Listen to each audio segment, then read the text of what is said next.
नमस्कार, कैसे हैं आप सब। आप सभी ने कक्षा 12 में अध्याय 6 भाग 10 तक पढ़ लिया।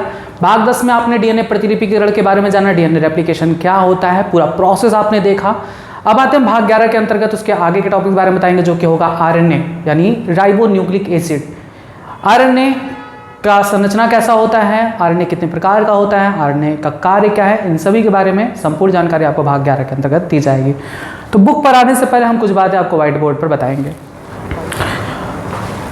आरएनए, इसका पूरा नाम है ribo nucleic acid. Ribo nucleic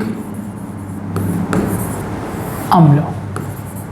आपको पता है न्यूक्लिक अम्ल सिर्फ दो प्रकार का होता है, डीएनए और आरएनए। डीएनए के बारे में आपने पढ़ लिया, डीएनए के रेप्लिकेशन को भी पढ़ लिया। अब हम आरएनए के बारे में पढ़ेंगे। Ribo nucleic acid. न्यूक्लिक अम्ल किससे मिलकर बना होता है? न्यूक्लियोटाइड से। और आपको पता है डीएनए डीऑक्सीराइबो न्यूक्लियोटाइड से मिलकर बना होता है, आरएनए राइबो न्यूक्लियोटाइड से मिलकर बना होता है। यानी सबसे पहला पॉइंट आता है आरएनए के बारे में कि आरएनए आखिर किससे मिलकर बना होता है। तो आरएनए राइबो न्यूक्लियोटाइड्स की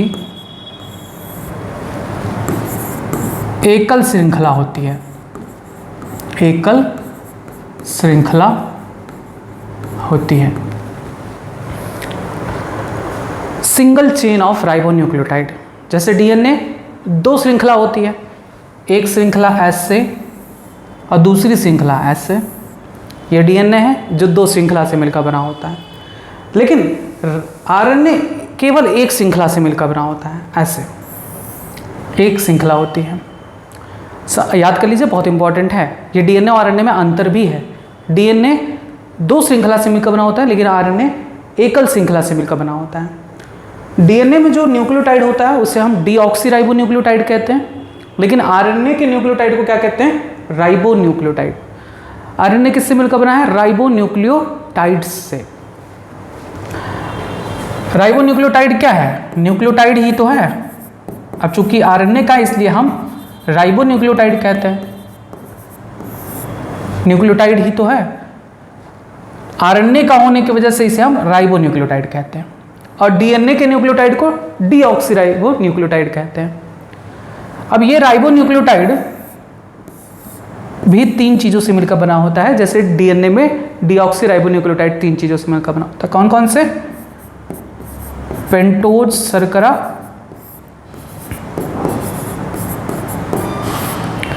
लेकिन आरएनए में जो पेंटोज शर्करा होता है, आरएनए में जो पेंटोज शर्करा होता है वो कौन सा होता है? राइबोज शर्करा।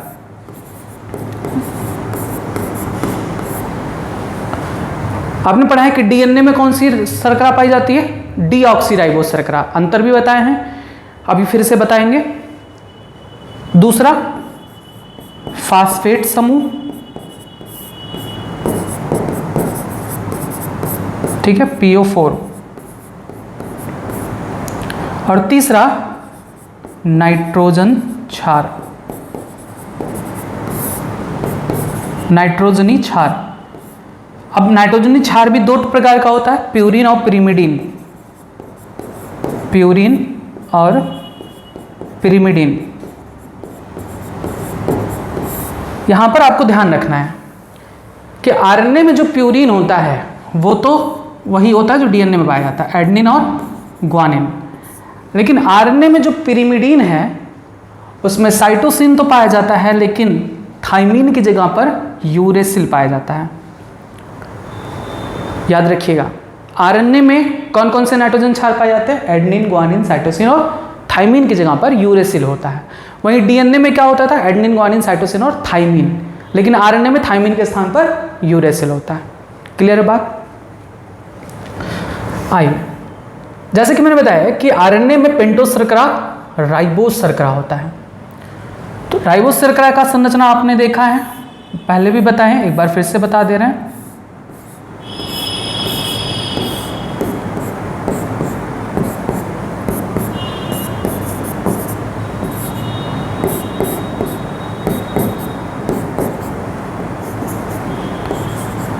ये प्राइमरी कार्बन है, सेकेंडरी कार्बन है, टर्सरी कार्बन है, फोर्थ कार्बन और फिफ्थ कार्बन। आपको पता है कि राइबोस शर्करा में सेकेंडरी और टर्सरी दोनों कार्बन पर हाइड्रोक्सिल ग्रुप होता है। हालांकि हमारे बुक में गलती है, मिस्टेक है, उसको सही कर लीजिए। अगर जिसके पास बुक है हमारी, जिसने खरीदा है, वहाँ पर लिखा है ब्रैकेट में कि राइबोस शर्करा में सेकेंडरी और टर्सरी कार्बन पर हाइड्रोजन समूह होता है। काट दीजिए, वहाँ गलती से आ गया, उसको सही कर लीजिए। हाइड्रोजन की जगह पर हाइड्रोक्सिल लिख दीजिए। राइबोस शर्करा में सेकेंडरी और टर्सरी कार्बन पर हाइड्रोक्सिल ग्रुप होता है। यह है राइबोस शर्करा। आपको पता है कि डीऑक्सीराइबोस शर्करा में क्या होता है? सेकेंडरी कार्बन पर हाइड्रोक्सिल की जगह पर क्या होता है? हाइड्रोजन ग्रुप होता है, तो वो डीऑक्सीराइबोस शर्करा कहलाएगी। लेकिन यहाँ पर सेकेंडरी और टर्सरी दोनों कार्बन पर हाइड्रोक्सिल ग्रुप होता है और ये राइबोस शर्करा कहलाता है। तो आरएनए में राइबोस शर्करा पाया जाता है, जिसका संरचना ये है। अब ये न्यूक्लियोटाइड में कैसे बदलेगा? इसके प्राइमरी कार्बन से सेम जैसे आपने पढ़ा है डीएनए में, वैसे ही यहाँ पर भी होता है। यहाँ पर भी प्राइमरी कार्बन से आकर नाइट्रोजन क्षार जुड़ता है और पांचवें कार्बन से फास्फेट समूह। अब ये क्या कहलाएगा? Ribo nucleotide. राइबो न्यूक्लियोटाइड, क्योंकि इसके पास राइबोस शर्करा है, नाइट्रोजन क्षार है, फास्फेट समूह है। अब ये क्या कहलाएगा? Ribo nucleotide. तो आरएनए इसी प्रकार से कई सारे लगभग 70 से 12,000 राइबो न्यूक्लियोटाइड से मिलकर बना होता है। राइबो न्यूक्लियोटाइड से मिलकर बना होता है। और डीएनए तो बहुत सारे डीऑक्सीराइबो न्यूक्लियोटाइड से मिलकर बना होता है, उसकी कोई लिमिट ही नहीं है। अलग अलग ऑर्गेनिज्म में अलग अलग उसकी संख्या होती है। आरएनए लगभग 70 से 12,000 राइबो न्यूक्लियोटाइड से मिलकर बना होता है। अगर हम डीएनए से कंपैरिजन करें आरएनए का, तो आरएनए डीएनए से छोटा होता है। आरएनए में भी 4 प्रकार के नाइट्रोजन क्षार पाए जा रहे हैं, एडेनिन, ग्वानिन, साइटोसिन, यूरेसिल। तो आरएनए भी 4 प्रकार के राइबो न्यूक्लियोटाइड से मिलकर बना होता है। आरएनए 4 प्रकार के राइबो न्यूक्लियोटाइड से मिलकर बना होता है। याद करते चलिए।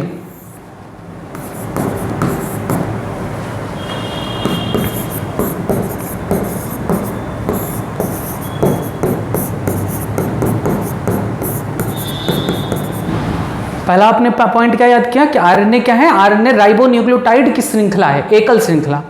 राइबो न्यूक्लियोटाइड की एकल श्रृंखला से मिलकर बनी होती है। दूसरा आपने क्या याद किया कि राइबो न्यूक्लियोटाइड 3 चीजों से मिलकर बना होता है, पेंटोस शर्करा, फास्फेट समूह, नाइट्रोजन क्षार। पेंटोस शर्करा आरएनए में कौन सा पाया जाता है? राइबोस शर्करा। फास्फेट समूह और नाइट्रोजन क्षार प्यूरिन और पिरिमिडिन। प्यूरिन में एडेनिन, ग्वानिन, पिरिमिडिन में साइटोसिन और थाइमिन की जगह पर यूरेसिल होता है आरएनए में। क्लियर है बातें? अब आप याद करेंगे कि पेंटोस शर्करा आरएनए के पेंटोस शर्करा यानी राइबोस शर्करा में सेकेंडरी और टर्सरी दोनों कार्बन पर हाइड्रोक्सिल ग्रुप होता है। इसी वजह से रिएक्टिव हो जाता है, इसलिए अस्थिर होता है। आरएनए इसी वजह से अस्थिर होता है, क्योंकि इसके राइबोस शर्करा पे सेकेंडरी और टर्सरी कार्बन पर हाइड्रोक्सिल ग्रुप होता है। और पता है आपको कि आनुवंशिक पदार्थ स्थिर होना चाहिए, आरएनए अस्थिर होता है। इससे रिलेटेड भी एक क्वेश्चन नीट में पूछा हुआ था, जो सॉल्व करा चुके हैं। आरएनए लगभग 70 से 12,000 राइबो न्यूक्लियोटाइड से मिलकर बना होता है। अब राइबो न्यूक्लियोटाइड में 4 प्रकार के न्यूक्लियोटाइड्स होते हैं। कौन कौन से? चूंकि 4 प्रकार के नाइट्रोजन क्षार है, उन्हीं की बेसिस पे इसका नाम होगा। अगर एडेनिन जुड़ा हुआ है यहाँ पर, अगर नाइट्रोजन क्षार में एडेनिन जुड़ा हुआ है, तब क्या कहलाएगा? ये न्यूक्लियोटाइड कहलाएगा एडेनिलिक अम्ल। एडेनिलिक एसिड, या इसे क्या कहेंगे? Adenosine monophosphate. Adenosine monophosphate.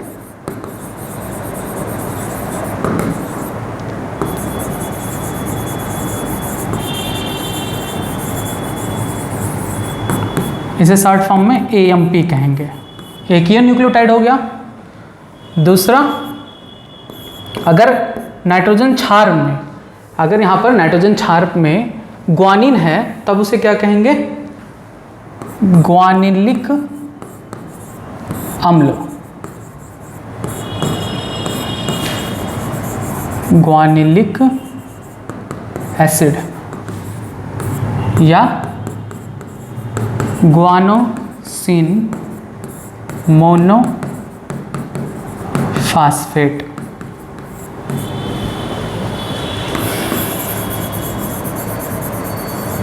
Guanosine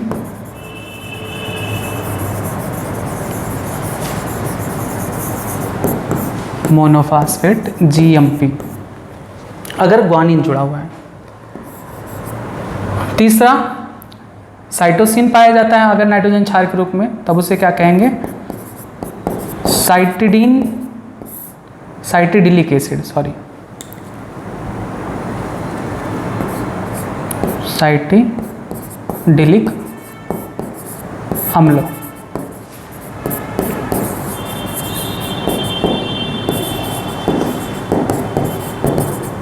cytidylic acid या साइटिडीन मोनोफास्फेट।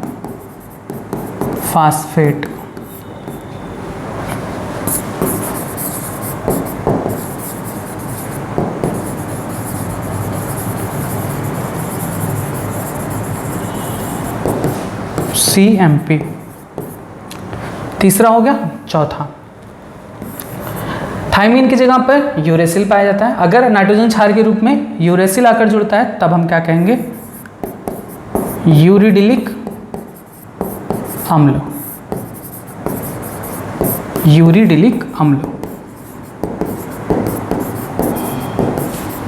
या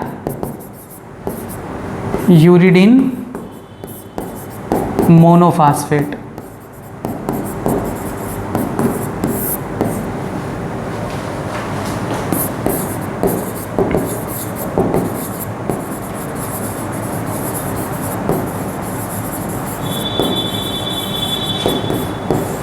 UMP। क्लियर है बात? राइबो न्यूक्लियोटाइड 4 प्रकार के पाए जाते हैं RNA में। अगर यहाँ पर नाइट्रोजन क्षार के रूप में, चूंकि 4 प्रकार के नाइट्रोजन क्षार होते हैं, अगर यहाँ पर नाइट्रोजन क्षार के रूप में एडेनिन आता है तब इसका नाम क्या हो जाएगा? एडेनिलिक अम्ल या एडिनोसिन मोनोफास्फेट। अब देखिए, डीऑक्सी जो शब्द था वो DNA में लगता था, इसलिए वहाँ के डीऑक्सी राइबोन्यूक्लियोटाइड को क्या कहते थे? डीऑक्सी एडेनिलिक अम्ल या डीऑक्सी एडेनोसिन मोनोफास्फेट। यहाँ पर RNA में आपको डीऑक्सी शब्द हटा देना है। इसे क्या कहते हैं? RNA के राइबोन्यूक्लियोटाइड को एडेनिलिक अम्ल या एडिनोसिन मोनोफास्फेट। अगर यहीं पर एडेनिन की जगह पर ग्वानिन आ जाए तब क्या कहेंगे इस न्यूक्लियोटाइड को? ग्वानिलिक अम्ल या ग्वानोसिन मोनोफास्फेट। अगर इसके जगह पर साइटोसिन आ गया तब इसे क्या कहेंगे? साइटिडिलिक अम्ल या साइटोसिन मोनोफास्फेट, साइटिडीन मोनोफास्फेट। अगर इसके जगह पर यूरेसिल है तब इस न्यूक्लियोटाइड को क्या कहेंगे? यूरिडिलिक अम्ल या यूरिडीन मोनोफास्फेट। तो इस प्रकार से RNA 4 प्रकार के राइबोन्यूक्लियोटाइड से मिलकर बनी होती है। लगभग 70 से 12,000 राइबोन्यूक्लियोटाइड्स RNA में पाए जाते हैं। क्लियर है बात?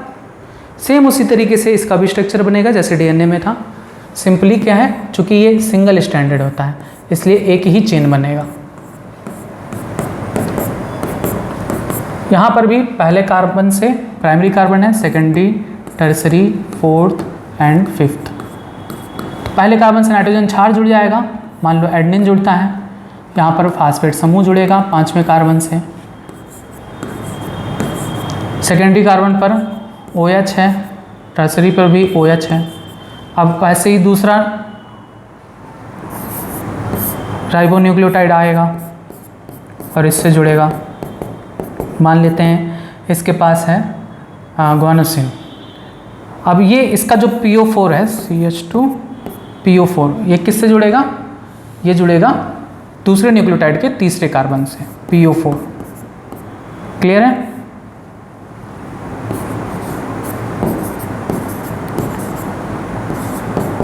उसी तरीके से अब इससे दूसरा राइबोन्यूक्लियोटाइड जुड़ेगा,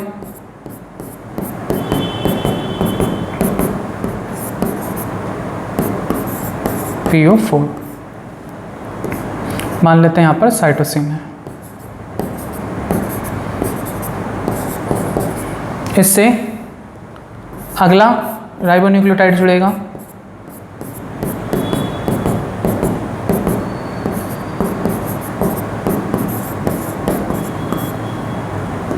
मान लेते हैं यूरेसिल।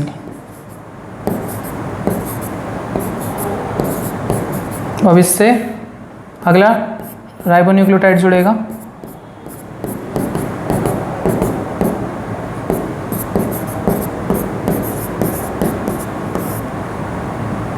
मान लेते हैं फिर से एडेनिन आ गया। अब इसी तरीके से जुड़ता चला जाएगा। तो यानी कि ये एक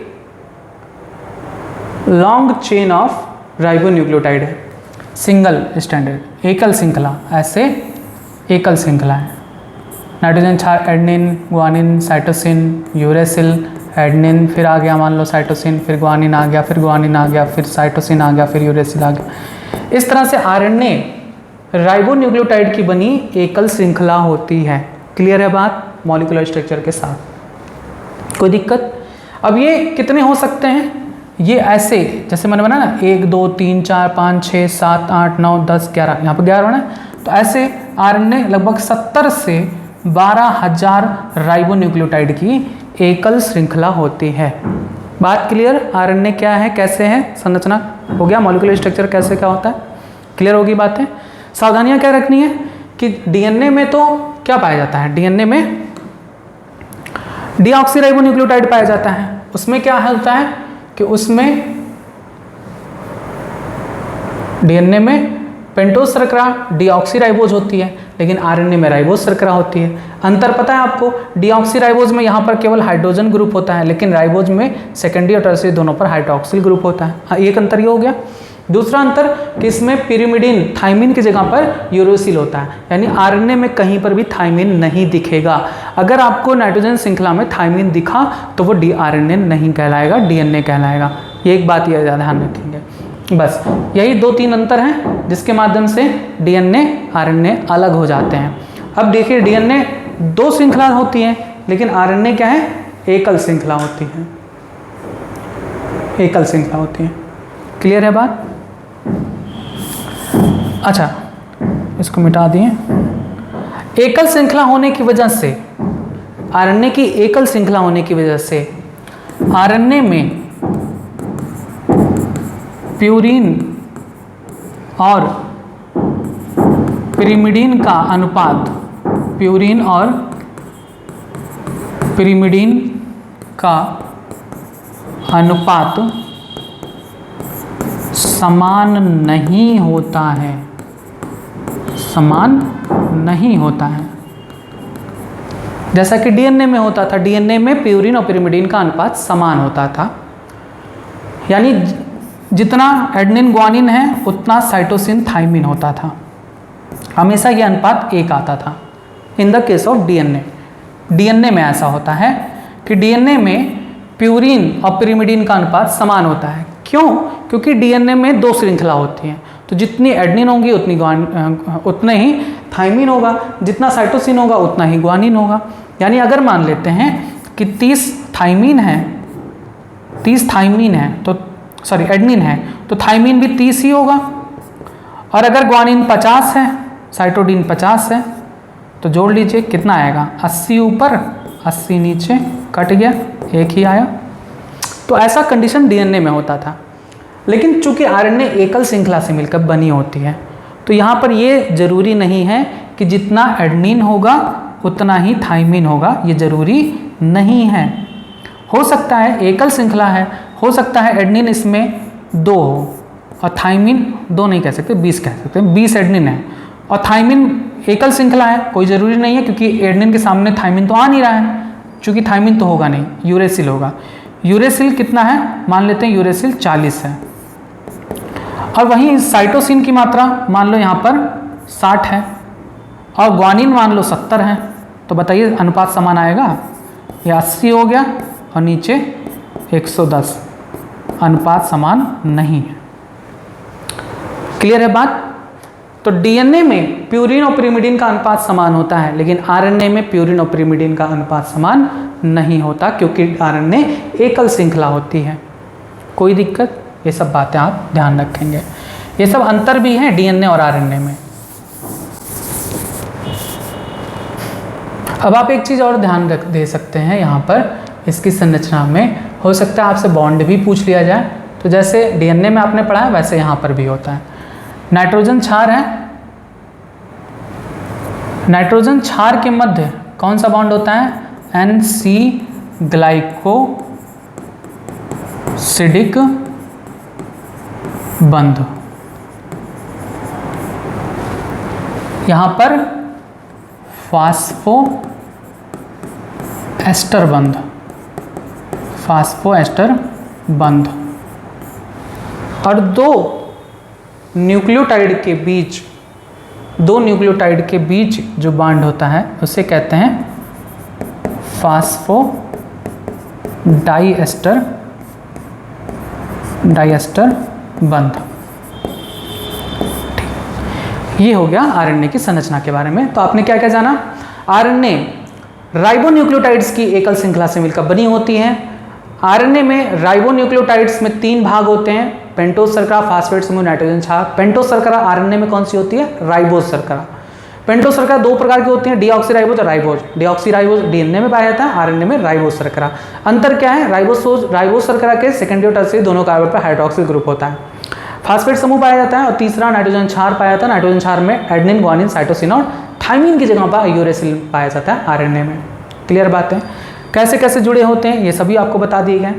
4 प्रकार के राइबोन्यूक्लियोटाइड्स आरएनए में पाए जाते हैं, एडिनिलिक अम्ल, ग्वानिलिक अम्ल, साइटिडिलिक अम्ल, यूरिडिलिक अम्ल। और ये आपस में कैसे जुड़कर एकल श्रृंखला बनाते हैं ये आपने देख लिया।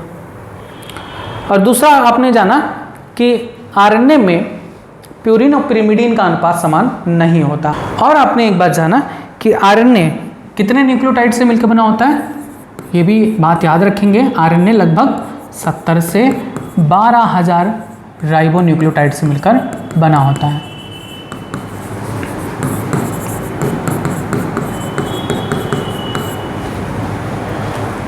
जैसे आपने डीएनए में देखा था कि 3' कहीं ना कहीं तो 3' कार्बन फ्री रहता है, किसी समूह से नहीं जुड़ेगा क्योंकि इनका एंड भी फ्री होता है। और 5वां कार्बन भी किसी समूह से नहीं जुड़ा होता, किसी न्यूक्लियोटाइड से नहीं जुड़ा होता 5वां समूह। तो इसलिए इसका भी जो दिशा है वो क्या होती है? 3' to 5'। चूँकि एकल श्रृंखला है इसलिए एक ही होता है। वहीं डीएनए आपने देखा था, डीएनए 2 श्रृंखला बनी होती है, एक 3' to 5' है तो दूसरा 5' to 3' है। ये डीएनए था, लेकिन आरएनए एकल श्रृंखला से मिलकर बनी होती है जिसकी दिशा 3' to 5' होती है। अब इंपॉर्टेंट पॉइंट ये कि आरएनए बनता कहाँ है? तो आरएनए केंद्रक में बनता है, केंद्रक में बनता है। किससे बनता है? तो डीएनए से बनता है, डीएनए से आरएनए बनता है। डीएनए से आरएनए बनने की प्रक्रिया क्या कहलाती है? ट्रांसक्रिप्शन।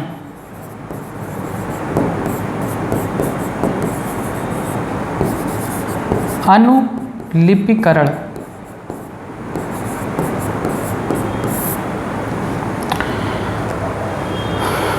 आरएनए ज़्यादातर कहाँ पाया जाता है? आरएनए बनता तो केंद्रक में निकल कर चला आता है कोशिका द्रव में और केंद्रिका में।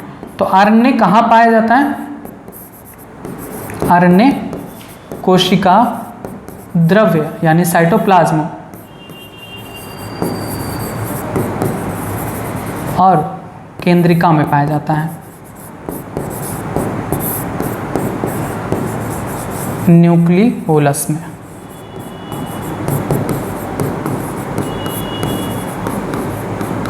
क्लियर है बातें? दूसरा इंपॉर्टेंट पॉइंट ये कि आरएनए की मात्रा कोशिका में परिवर्तित होती रहती है, कोई निश्चित नहीं होता कि इतना ही पाया जाएगा। आरएनए की मात्रा कोशिका में परिवर्तित होती रहती है, जबकि डीएनए स्थिर होता है। डीएनए की मात्रा क्या होती है? स्थिर होता है। अब नेक्स्ट टॉपिक आता है आरएनए कितने प्रकार के होते हैं। भैया देखिए सारी बातें क्लियर हो गई ना आरएनए की संरचना के बारे में। आरएनए किससे मिलकर बना होता है, सब क्लियर हो गया, सब कुछ याद करते चलेंगे। अब देखिए आरएनए कितने प्रकार के होते हैं। आरएनए के प्रकार, टाइप्स ऑफ आरएनए। तो आरएनए मूल रूप से 3 प्रकार का होता है। कौन? संदेश वाहक आरएनए, जिसे इंग्लिश में क्या कहते हैं? मैसेंजर आरएनए, जिसे शॉर्ट फॉर्म में स्मॉल एम आरएनए कहा जाता है। दूसरा, अब देखिए सभी का नाम उनके कार्य के आधार पर रखा गया है। संदेश वाहक का काम करते हैं इसलिए इसे संदेश वाहक कहा गया है। स्थानांतरण आरएनए, दूसरा आरएनए कौन सा है? स्थानांतरण आरएनए। ये अमीनो अम्ल को स्थानांतरित करते हैं इसीलिए इन्हें स्थानांतरण आरएनए कहा जाता है। इंग्लिश में इसे ट्रांसफर आरएनए या स्मॉल टी आरएनए कहते हैं। तीसरा, राइबोसोमल आरएनए। राइबोसोमल आरएनए, अब चूंकि ये राइबोसोम पर पाए जाते हैं इसी वजह से इसे राइबोसोमल आरएनए कहते हैं। राइबोसोमल आरएनए, इसे शॉर्ट फॉर्म में स्मॉल आर आरएनए कहते हैं। याद करिए, अगर हम प्रतिशत देखें कि कौन कितना प्रतिशत पाया जाता है तो संदेश वाहक आरएनए कोशिका में लगभग 2 से 4% पाए जाते हैं। अलग अलग बुक में अलग अलग लिखा हुआ है, हमारी ही बुक में 3 से 5% लिखा है, वो भी सही है, गलत नहीं है। लेकिन हम चाह रहे हैं कि सभी को 100% कर दें, कोशिका में पूरा 100% कर दें, इसलिए मैंने इसको चेंज किया है। 2 से 4% कह सकते हैं क्योंकि वैल्यू कोई निश्चित नहीं है, मात्रा निश्चित नहीं होती, थोड़ा बहुत ऊपर नीचे होता है। तो हम कह सकते हैं कि संदेश वाहक आरएनए लगभग 2 से 4% पाया जाता है। स्थानांतरण आरएनए लगभग 16 से 18% पाया जाता है और सबसे ज़्यादा पाया जाता है राइबोसोमल आरएनए जो कि 80% है। इसको हमने बदला क्यों है? क्योंकि देखिए 80 और लगभग 16 से 18 यानी 4 20, 18 से 2 20, 20% और 80% 100% हो जाए। 100% वैल्यू लाने के लिए मैंने इसको बदल दिया, कोई अंतर नहीं है, ये पूछा भी नहीं जाएगा क्योंकि मात्रा निश्चित नहीं होती, थोड़ी बहुत ऊपर नीचे होती है। हाँ, क्वेश्चन जो पूछा गया वो ये नीट में ही आया है कि कौन सा आरएनए प्राणियों में प्रचुरता में पाया जाता है। तो सबसे ज़्यादा कौन पाया जाता है? 80% कौन पाया जा रहा है? Ribosomal RNA. ये नीट में पूछा हुआ क्वेश्चन है, अभी हम दिखाएंगे आपको कि सब प्राणियों में कौन सा आरएनए सबसे प्रचुरता में पाया जाता है। तो वो है राइबोसोमल आरएनए, सबसे ज़्यादा पाया जाता है 80%। याद करिए, आरएनए कितने प्रकार के होते हैं? 3। संदेश वाहक आरएनए यानी मैसेंजर आरएनए जिसे एमआरएनए कहते हैं जो कि 2 से 4% पाया जाता है। दूसरा स्थानांतरण आरएनए जिसे टीआरएनए या ट्रांसफर आरएनए कहते हैं, 16 से 18% पाया जाता है। और तीसरा राइबोसोमल आरएनए जो कि सबसे ज़्यादा मात्रा में पाया जाता है 80%। अब हम एक एक को पढ़ेंगे। स्थानांतरण आरएनए संदेश वाहक आरएनए की संरचना कैसी होती है, काम क्या होता है। दूसरा स्थानांतरण आरएनए, संरचना कैसी होती है, कार्य क्या होता है। तीसरा राइबोसोमल आरएनए, संरचना कैसी होती है और कार्य कैसा होता है। आइए सबसे पहले हम देखते हैं संदेश वाहक आरएनए के बारे में। संदेश वाहक आरएनए, मैसेंजर आरएनए या स्मॉल एमआरएनए। देखिए जितना हम बता दे रहे हैं आपको वीडियो में, जितना भी अभी तक आपको बताया गया, इससे ज़्यादा कुछ है नहीं, भटकिए मत। कॉन्सेंट्रेट, माइंड को कॉन्सेंट्रेट करके चुपचाप जितना पढ़ा रहे हैं ना उतना पढ़िए, सारे डाउट क्लियर हो जाएंगे, A to Z क्वेश्चन भी सॉल्व होगा, मैं गारंटी लेता हूँ। अब ये सोचो कि इसके बाद भी आपको कुछ पढ़ना है, नहीं पढ़ना है, आप ये टेंशन फ्री रहो। मैं खुद ज़्यादा से ज़्यादा चीज़ों को कवर कराने की कोशिश करता हूँ, अब बेफालतू की चीज़ों को भी कवर नहीं कराता कि जो नहीं आए एग्जाम में, क्योंकि NCERT से ही सब कुछ आना है सब जगह। संदेशवाहक आरण्य, सबसे पहले तो ये कि इसका नाम ये mRNA दिया किसने था, तो mRNA नाम दिया था जैकब और मोनॉड ने।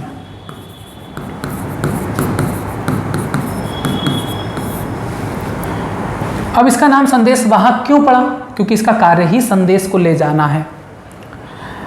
आप अभी से एक बात जान लो कि ये बहुत इंपॉर्टेंट है, इसको नोट कर लीजिए, पूछा भी गया है नीट में। DNA से mRNA और mRNA से प्रोटीन बनता है, लेकिन इससे पहले भी एक प्रोसेस होता है जो आप पढ़ चुके हो कि DNA से DNA भी बनता है। तो DNA से DNA बनना क्या कहलाता है, DNA प्रतिलिपिकरण। DNA से RNA बनना क्या कहलाता है, अनुलिपिकरण या अनुलेखन, ये कहलाता है रेप्लिकेशन। इसे इंग्लिश में कहते हैं ट्रांसक्रिप्शन। और mRNA से प्रोटीन बनना कहलाता है रूपांतरण या ट्रांसलेशन।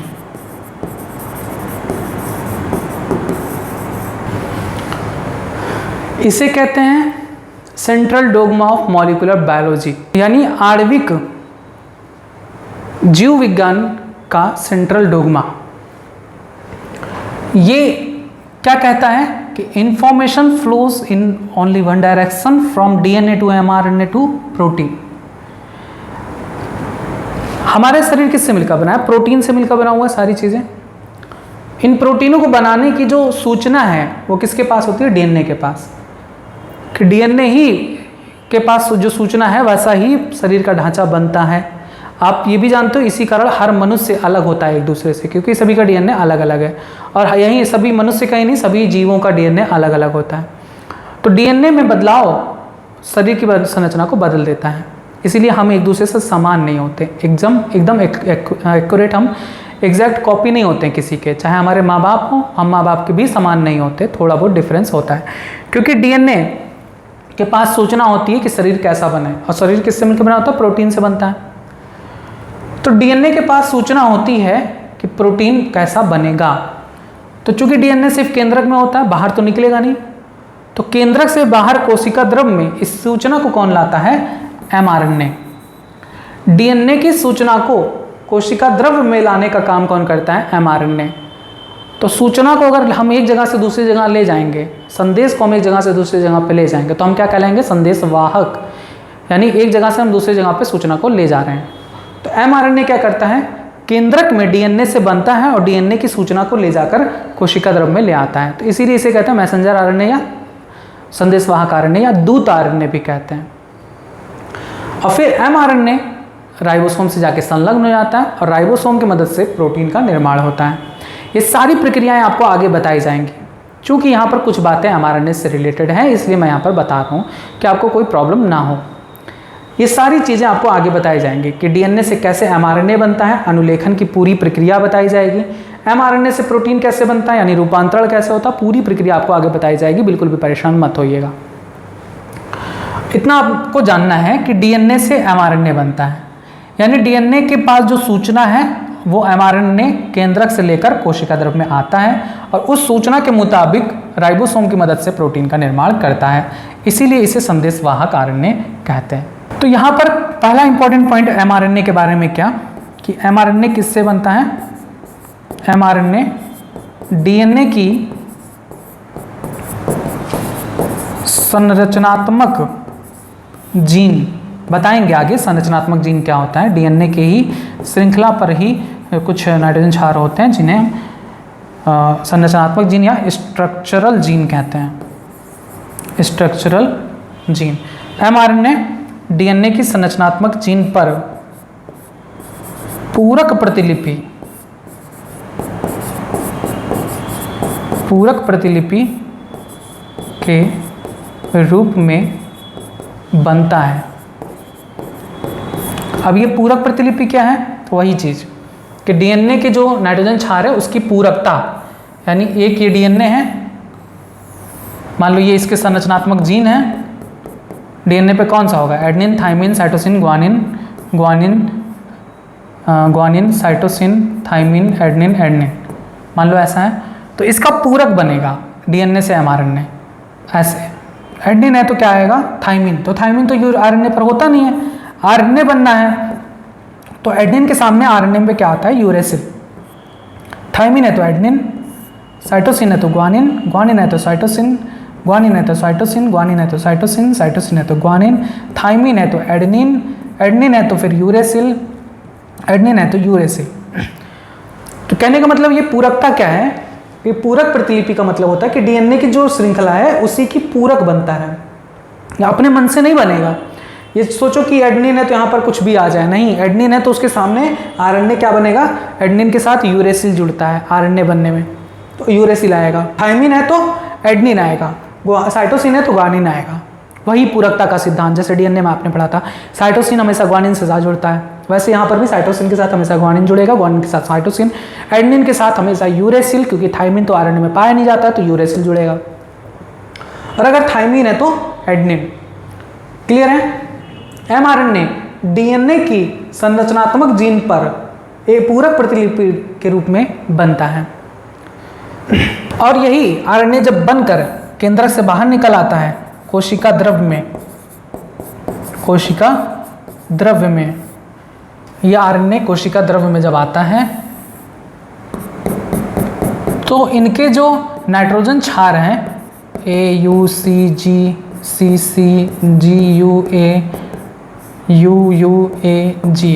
इनके जो नाइट्रोजन क्षार होते हैं आरएनए के, वे कोडॉन के रूप में काम करते हैं। 3 का नाइट्रोजन क्षार एक कोडॉन के रूप में कार्य करता है, जिसे कूट कहते हैं। अब इन कोडॉन के लिए टीआरएनए पर, अभी बताएंगे टीआरएनए के बारे में भी, टीआरएनए पर एंटी कोडॉन होता है, और चूंकि टीआरएनए ही अमीनो अम्ल को लेकर आते हैं, और आपको पता है कि प्रोटीन बनना है ना एमआरएनए से, एमआरएनए से प्रोटीन बनना, अभी आपने पढ़ा कि डीएनए से क्या बनेगा? आरएनए, आरएनए से प्रोटीन, और प्रोटीन क्या होता है? आपने पढ़ा है बायोमॉलिक्यूल में, प्रोटीन क्या होता है? अमीनो अम्ल की श्रृंखला होती है, पॉलीमर ऑफ एमिनो एसिड। तो पॉलीमर ऑफ एमिनो एसिड यानी ये अमीनो अम्ल, ढेर सारे अमीनो अम्ल आकर जुड़ेंगे और उससे प्रोटीन बनता है।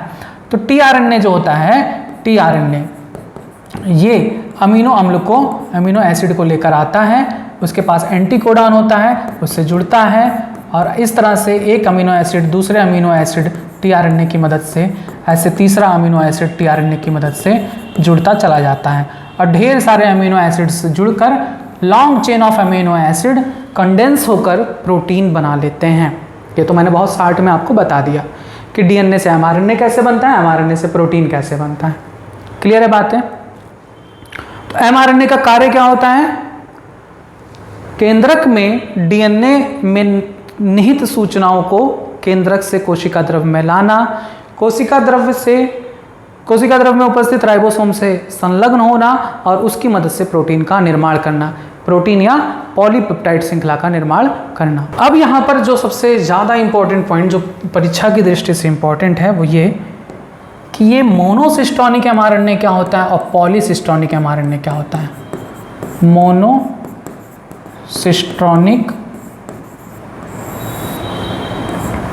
एमआरएनए क्या होता है? मोनोसिस्टोनिक एमआरएनए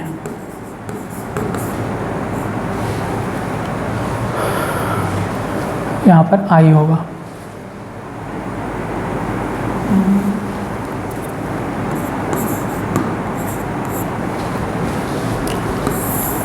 मोनोसिस्टोनिक एमआरएनए क्या होता है और पॉलीसिस्टोनिक एमआरएनए क्या होता है?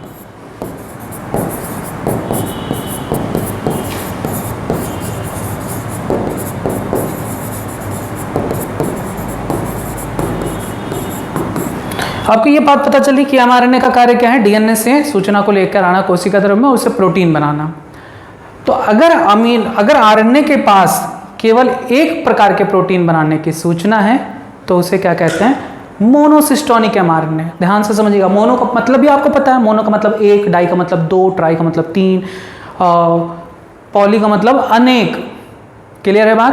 तो मोनो लगा हुआ है, यानी एक ऐसा एमआरएनए जिसके पास केवल एक प्रकार के प्रोटीन बनाने की सूचना है, उसे क्या कहते हैं, मोनोसिस्टोनिक। मोनोसिस्टोनिक एमआरएनए क्या है, एक प्रकार के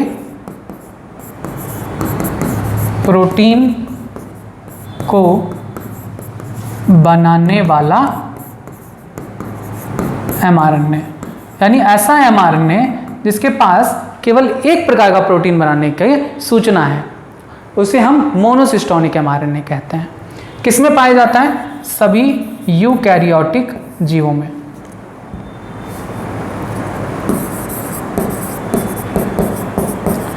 सभी यूकैरियोटिक जीवों में,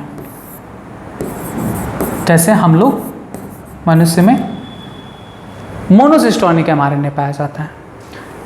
पॉलीसिस्टोनिक एमआरएनए क्या होता है, पॉली का मतलब अनेक, यानी एक ऐसा एमआरएनए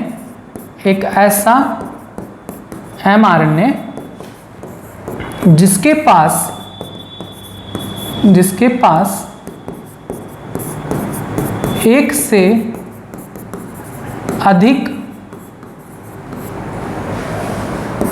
प्रोटीन कह लीजिए या पॉलीपेप्टाइड श्रृंखला कह लीजिए, बातें की है, प्रोटीन या पॉलीपेप्टाइड श्रृंखला को बनाने की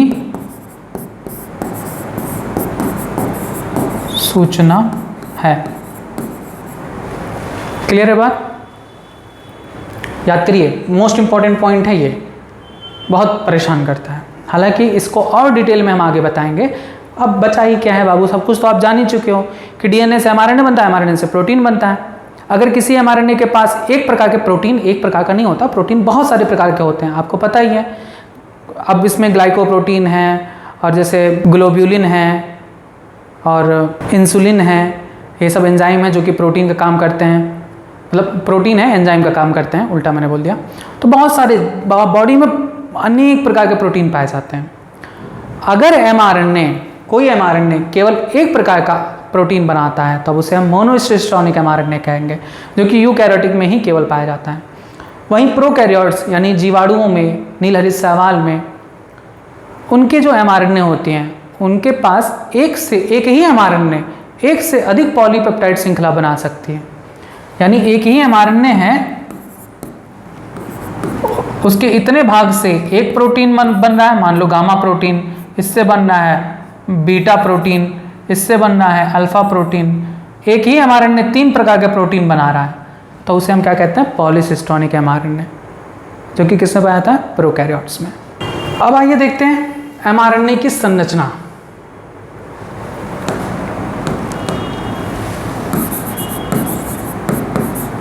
एमआरएनए की संरचना, स्ट्रक्चर ऑफ एमआरएनए। आखिर एमआरएनए कैसा दिखता है, क्या क्या चीज़ें इसमें और पाई जाती हैं। एमआरएनए की संरचना आपने देख ही लिया, राइबोन्यूक्लियोटाइड से मिलकर बनी होती है। लेकिन एग्जैक्ट एमआरएनए, चूँकि एमआरएनए जो डीएनए से बनता है एमआरएनए, उसमें कुछ चेंजेस होता है, तब उसे हम संसाधित एमआरएनए कहते हैं। तो हम संसाधित एमआरएनए की संरचना आपको दिखाने जा रहे हैं। संसाधित एमआरएनए आगे बताया जाएगा। डीएनए से जब एमआरएनए बनता है तो क्या चेंजेस आती हैं। पहले एमआरएनए जो बनता है उसमें एक्सॉन इंट्रॉन दोनों होता है, प्रोसेस होता है, स्प्लाइसिंग की प्रक्रिया होती है जिसमें इंट्रॉन्स और रिमूव्ड, केवल एक्सॉन्स ही बचते हैं। वो सब चीज़ें आगे बताई जाएंगी, सब कुछ क्लियर होगा। आज ही सब कुछ मत जानने की कोशिश करिए, जितना बता रहे हैं आप उसको याद करते चलेंगे, पढ़ते चलेंगे, समझते चलेंगे, सारे डाउट आगे सब क्लियर हो जाएगा, जो थोड़ा बहुत बचेगा भी। तो संसाधित आरएनए यानी डीएनए से जो आरएनए बनता है उसके बाद उसका एक प्रोसेस होता है, संसाधन होता है, फिर उसके बाद फाइनल एमआरएनए बनता है। तो उसका स्ट्रक्चर हम बता रहे हैं कि एक प्रोसेस्ड आरएनए में क्या क्या चीज़ें होती हैं। आपको पता है कि ये एकल श्रृंखला होती है 3' to 5', लेकिन अभी हम संरचना जो बनाएंगे वो 5' to 3' बनाएंगे, इसलिए यहाँ पर इसको मिटा देते हैं और यहाँ पर हम लिख देते हैं 5' to 3' हम संरचना बना रहे हैं, क्योंकि आपके बुक में मैंने जो संरचना दी है वो 5' to 3' है। तो सबसे पहले अगर हम देखें mRNA के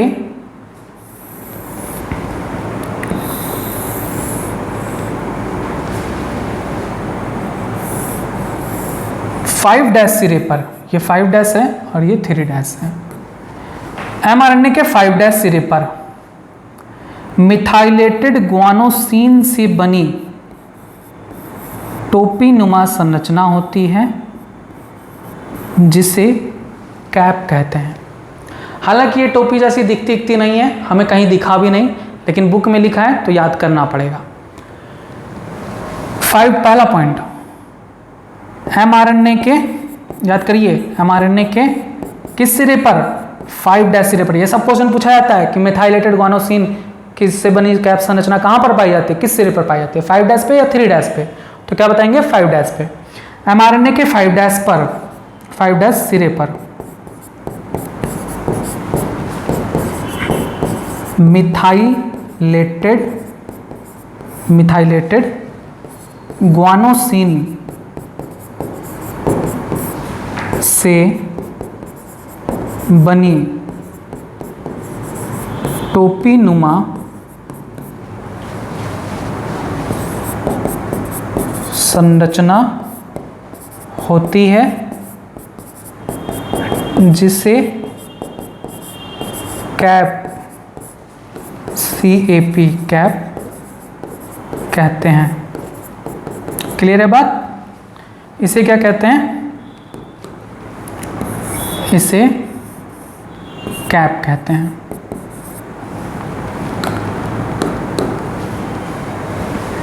mRNA के 5' सिरे पर मिथाइलेटेड ग्वानोसिन से बनी टोपी नुमा संरचना होती है जिसे कैप कहते हैं। इसके पीछे यानी यहाँ पर क्या होता है, स्टार्ट कोडॉन। मैंने क्या बताया कि mRNA पर जो नाइट्रोजन क्षार होते हैं वो नाइट्रोजन क्षार 3 के समूह में कोडॉन बनाते हैं। ये सब आगे बताया जाएगा। अभी आप याद करिए ये कोडॉन क्या है, नाइट्रोजन क्षार है। कितने नाइट्रोजन क्षार से मिलकर एक कोडॉन बनता है, 3 नाइट्रोजन क्षार से मिलकर एक कोडॉन बनता है।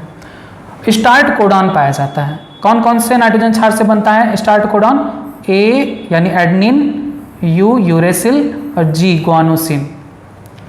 तो स्टार्ट कोडॉन mRNA पर जो होता है वो 3 नाइट्रोजन क्षारकों से मिलकर बनता है, एडेनिन, यूरेसिल, ग्वानिन। तो ये क्वेश्चन भी बहुत इंपॉर्टेंट है कि mRNA पर स्टार्ट कोडॉन कौन सा होता है। तो mRNA पर स्टार्ट कोडॉन या इनिशिएशन कोडॉन या शुरुआती कोडॉन या कूट कौन सा होता है, AUG। याद करिए AUG किसको कोड करता है, मिथियोनिन नामक अमीनो अम्ल को कोड करता है। आगे बताया जाएगा, इससे भी रिलेटेड क्वेश्चन आपके नीट में पूछे हुए क्वेश्चन है। जो दूसरा इंपॉर्टेंट पॉइंट है वो ये है कि मिथाइलेटेड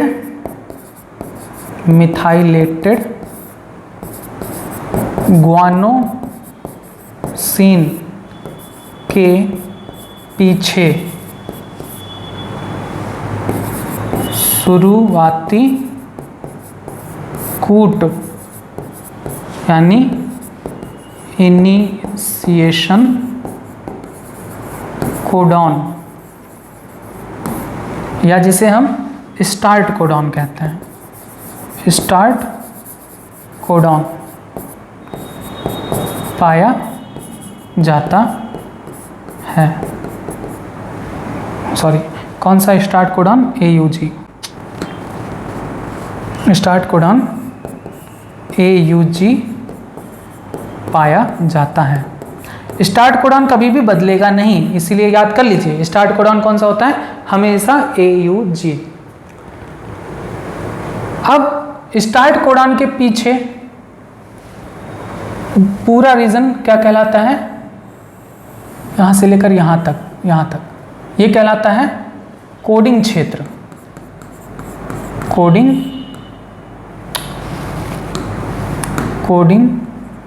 क्षेत्र यानी कोडिंग रीजन, जहां पर अमीनो एसिड कोड करते हुए आगे बढ़ता है और पॉलीपेप्टाइड श्रृंखला का दीर्घीकरण करता है। यानी शुरुआती कूट के पीछे कोडिंग क्षेत्र पाया जाता है। उसके बाद आता है रीजन, जिसे कहते हैं स्टॉप कोडॉन, यानी इसके आगे क्या आ जाएगा, स्टॉप कोडॉन आ जाएगा। mRNA का काम क्या है, प्रोटीन संश्लेषण करना, प्रोटीन का निर्माण करना, प्रोटीन यानी पॉलीपेप्टाइड श्रृंखला बनाना। तो स्टार्ट कोडॉन से प्रोटीन यानी पॉलीपेप्टाइड श्रृंखला का निर्माण शुरू होता है और कोडिंग क्षेत्र से होते होते होते होते स्टॉप कोडॉन पर आकर बंद हो जाता है। इसीलिए इस कोडॉन को क्या कहते हैं, स्टॉप, रुक जाना। किसका रुक जाना, पॉलीपेप्टाइड श्रृंखला का बनना रुक जाना।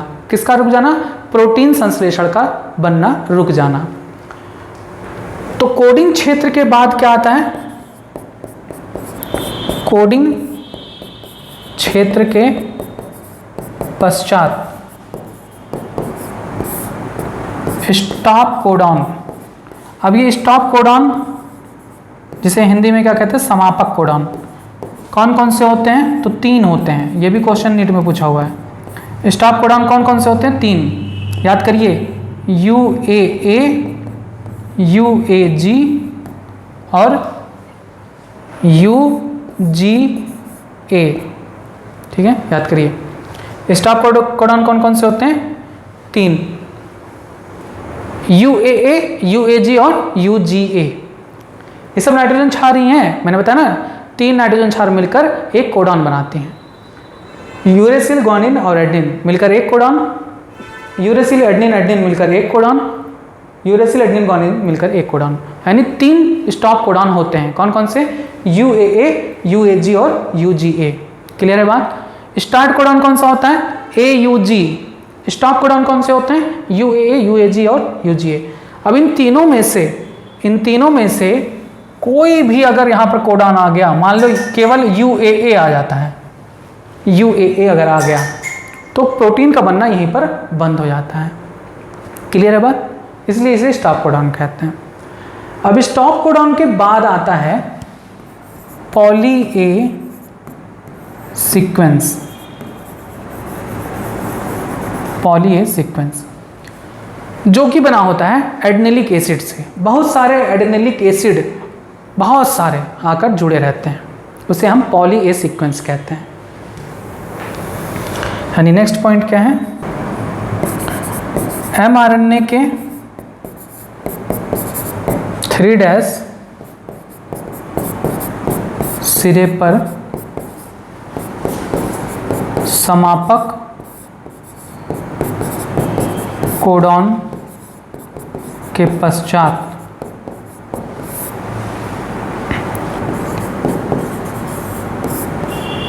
पॉली ए से निर्मित पूंछ यानी टेल होती है, जो अनेक एडेनिलिक अम्ल से मिलकर बना होता है। क्लियर है, ये है संरचना mRNA की। ये चीज़ें mRNA पर पाई जाती हैं। mRNA के 5' सिरे पर मिथाइलेटेड ग्वानोसिन से बनी टोपीनुमा संरचना होती है, जिसे कैप कहते हैं। इसके आगे स्टार्ट कोडॉन होता है AUG, आगे नहीं कहेंगे पीछे कहेंगे। इसके पीछे स्टार्ट कोडॉन AUG होता है, हमेशा स्टार्ट कोडॉन हमेशा AUG ही होगा, कोई भी mRNA हो। उसके पीछे कोडिंग क्षेत्र होता है, जिस पर पॉलीपेप्टाइड श्रृंखला का दीर्घीकरण होता है, और उसके पीछे होता है स्टॉप कोडॉन। स्टॉप कोडॉन 3 प्रकार के होते हैं, UAA, UAG या UGA। अगर इनके आने पर पॉलीपेप्टाइड श्रृंखला का दीर्घीकरण रुक जाता है, प्रोटीन बनना वहीं पर समाप्त हो जाता है। और स्टॉप कोडॉन के पीछे होता है पॉली ए सीक्वेंस, जो कि एडेनिलिक अम्ल से मिलकर बने होते हैं। बहुत सारे एडेनिन वाले न्यूक्लियोटाइड मिलकर बनाते हैं इसे। ठीक है। अब देखिए ये है कंप्लीट mRNA की संरचना, लेकिन कुछ mRNA ऐसे होते हैं जिनमें एक चीज़ और बढ़ जाती है, वो मैं आपको बताने जा रहा हूँ। आपको पता चला कि mRNA का जो 5' सिरा है, रुको पहले बना दें,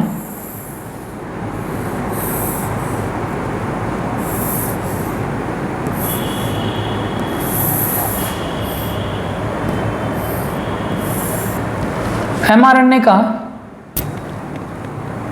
5' सिरा है, उसके पास क्या होता है, मिथाइलेटेड ग्वानोसिन, ठीक, जिसे हम कैप कहते हैं। उसके बाद स्टार्ट कोडॉन होता है, उसके बाद कोडिंग रीजन होता है,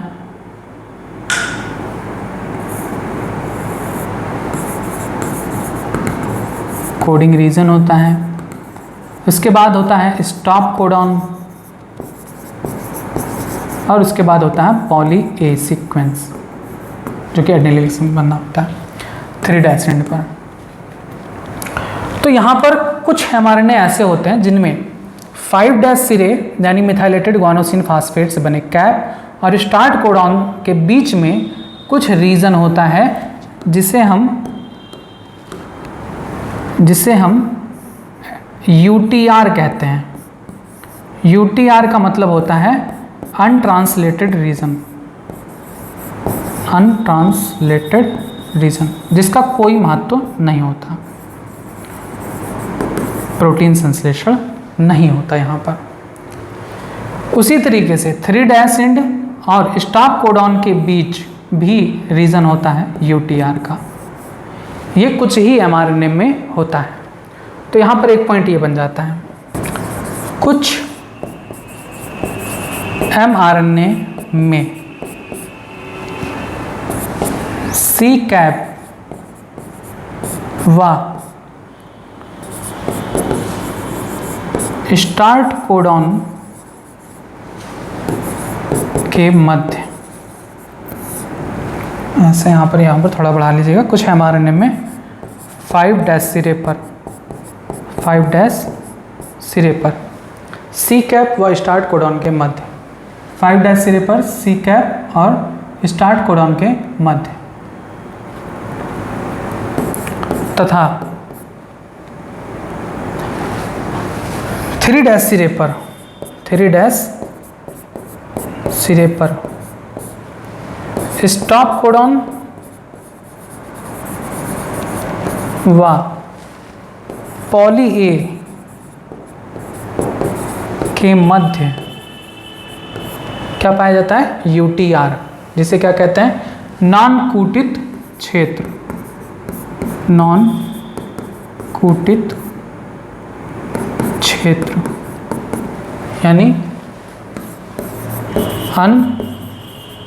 अनट्रांसलेटेड रीजन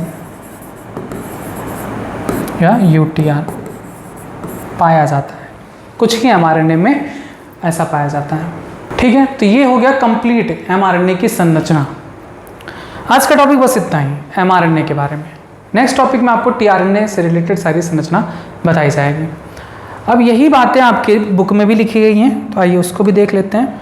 देखिए यहाँ पर दिया गया है RNA, राइबोन्यूक्लिक अम्ल।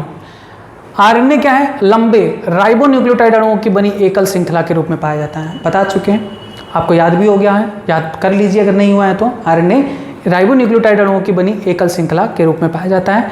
प्रत्येक राइबोन्यूक्लियोटाइड 3 अणुओं से बनता है, फास्फेट समूह, पेंटोस शर्करा, नाइट्रोजन क्षार। RNA में राइबो शर्करा पाया जाता है, बता चुके हैं। यहाँ पर आपको करेक्ट करना है एक चीज़ जो कि मैंने बताया भी है, कि यहाँ पर ये करना है कि राइबो शर्करा में दूसरे और तीसरे कार्बन अणु पर यहाँ पर हाइड्रोजन पता नहीं कहाँ से लिख के आ गया, हाइड्रोजन समूह नहीं लिखेंगे, क्या लिखेंगे, हाइड्रोक्सिल OH समूह पाया जाता है। काट के बुक में सही कर लीजिए, हाइड्रोक्सिल लिख लीजिए, हाइड्रोजन की जगह पर हाइड्रोक्सिल समूह पाया जाता है। RNA में प्यूरिन क्षार एडेनिन व ग्वानिन होता है, जबकि पिरिमिडिन क्षार साइटोसिन और यूरेसिल होता है। यानी आरएनए में थाइमिन के स्थान पर यूरेसिल पाया जाता है। नाइट्रोजन क्षार राइबोसरका के एनसी ग्लाइकोसिडिक बंध द्वारा जुड़े रहते हैं। आरएनए में प्यूरिन और पिरिमिडिन समान अनुपात में नहीं होते हैं, ये आपको बता दिया गया। क्यों, रीजन क्या है वो भी बता दिया गया। आरएनए को बनाने वाली 4 प्रकार की राइबोन्यूक्लियोटाइड श्रृंखलाएं कौन कौन सी हैं? एडेनिलिक अम्ल या जिसे हम एडेनोसिन मोनोफॉस्फेट कहते हैं, दूसरा ग्वानिलिक अम्ल जिसे ग्वानोसिन मोनोफॉस्फेट कहते हैं, तीसरा साइटोडिलिक अम्ल जिसे साइटोडिन मोनोफॉस्फेट कहते हैं, यूरिडिलिक एसिड जिसे यूरिडिन मोनोफॉस्फेट कहते हैं। आरएनए में लगभग 70 से 12,000 तक राइबोन्यूक्लियोटाइड्स पाए जाते हैं। आरएनए के राइबोन्यूक्लियोटाइड्स फास्फोडाइस्टर बंधों द्वारा 3'5 दिशा में रैखिक क्रम में जुड़े होते हैं। आरएनए का संश्लेषण केंद्रक में होता है, डीएनए से बता दिया मैंने। आरएनए अधिकतर कोशिका द्रव केंद्रिका में पाया जाता है, ये भी बता दिया। कोशिका में आरएनए की मात्रा परिवर्तित होती रहती है, इसके विपरीत डीएनए की मात्रा स्थिर रहती है, सब कुछ आपको बता दिया गया है। आरएनए के प्रकार 3 प्रकार के होते हैं, संदेशवाहक आरएनए, स्थानांतरण, राइबोसोमल आरएनए। ये तीनों आरएनए डीएनए से ही बनते हैं केंद्रक में। फिर आपको संदेशवाहक आरएनए यानी दूत आरएनए, एमआरएनए के बारे में बताया गया कि ये आनुवंशिक सूचनाओं को एक स्थान से दूसरे स्थान पर ले जाने का कार्य करते हैं, इसीलिए इसे संदेशवाहक आरएनए कहते हैं। इनका निर्माण केंद्रक में होता है डीएनए के संरचनात्मक जीन से, जो अनुलेखन का काम करते हैं। बाद में डीएनए की एक रज्जु की पूरक प्रतिलिपि के रूप में बनता है, ये भी बताया मैंने आपको। डीएनए की कोटित संरचना सूचनाओं को निहित रखता है, इन्हें कोशिका द्रव में ले जाकर अंत में राइबोसोम में संलग्न हो जाता है। प्रोटीन संश्लेषण हेतु ये एक सांचा का काम करता है। इसे एमआरएनए नाम जैकब व मोनार्ड ने दिया था। प्रत्येक प्रोटीन के संश्लेषण में विशेष प्रकार के एमआरएनए भाग लेता है। अब यूकैरियोटिक कोशिकाओं में एमआरएनए सिर्फ एक पॉलीपेप्टाइड श्रृंखला के संश्लेषण की सूचना का वहन करता है, इसीलिए इसे मोनोसिस्टोनिक एमआरएनए कहते हैं। वहीं प्रोकैरियोटिक कोशिकाओं में एमआरएनए एक से अधिक पॉलीपेप्टाइड श्रृंखलाओं के संश्लेषण की सूचना को निहित रखता है, इसलिए इसे पॉलीसिस्टोनिक एमआरएनए कहते हैं। एमआरएनए की संरचना देखी जाए तो इसकी लंबाई पॉलीपेप्टाइड श्रृंखला में आवश्यक कोडॉन की संख्या पर निर्भर करता है। कितने कोडॉन होंगे उतने ही लंबा वो एमआरएनए होगा। कोशिका के मैंने बताया ना कि एमआरएनए की लंबाई अलग अलग होती है। कोशिका के कुल आरएनए का 3 से 5% भाग एमआरएनए होता है, जिसे मैंने आपको 2 से 4% लिखवा दिया है। सही कर लीजिए, 100% रहेगा तो याद रखने में आसानी होती है। फिक्स वैल्यू नहीं होती कि कितना एग्जैक्ट, ऐसा नहीं है कि किसी में 3 से 5% नहीं पाया जाता, ऐसा कहीं नहीं है। 2 से 4% भी लिख सकते हैं। एक संसाधित एमआरएनए में निम्नलिखित भाग होते हैं। एमआरएनए के 5' छोर पर मेथाइलेटेड गुआनोसिन की टोपीनुमा संरचना होती है, जिसे कैप कहते हैं। कैप के पीछे प्रारंभन कोडान AUG होता है, जिसका कार्य पॉलीपेप्टाइड श्रृंखला के अनुवादन को आरंभ करना, इसीलिए उसका नाम स्टार्ट भी रखा गया है। प्रारंभन कोडान के पीछे एक लंबा कोडिंग क्षेत्र होता है, जिसमें उपस्थित कूट पॉलीपेप्टाइड श्रृंखला के अनुवादन में आवश्यक होते हैं। एमआरएनए के 3' छोर पर समापन कोडान होता है, UAA, UAG और UGA। इनका कार्य पॉलीपेप्टाइड श्रृंखला के अनुवादन को समाप्त करना है।